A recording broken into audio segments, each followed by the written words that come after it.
Nagsidatingan na mga kandidata ng Miss Earth 2023 competition sa bansang Vietnam para sa pre-pageant activities at finals ng nasabing pageant. Ang daming mga diyosa at frontrunners, kasama dito ang representative ng bansang Thailand at si Miss Portugal, Carlota Lobo.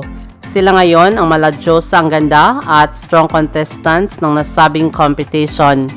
Samantala, mangyayari ang Grand Coronation Night ng 23rd Miss Earth Pageant sa darating na December 22 ngayong taon sa Ho Chi Minh City, Vietnam, sa mismong Saigon Exhibition and Convention Center.